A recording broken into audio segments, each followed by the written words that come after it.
औरत क्या होती है?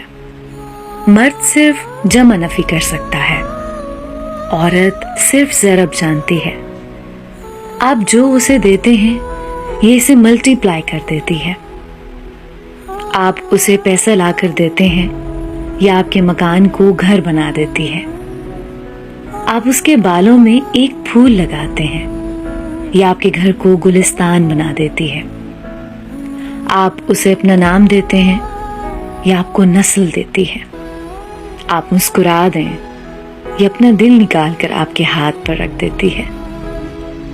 आप उसे इज्जत दें या आपको जान दे देगी। आप ग्रोसरी ला दें या आपको खाना बना देगी। आप उसकी तारीफ कर दें या आपको आइडियल बना देगी। आप उसे नेकी पर चला दें, ये दुआएं मांग मांग कर आपको वलीउल्लाह बना देगी।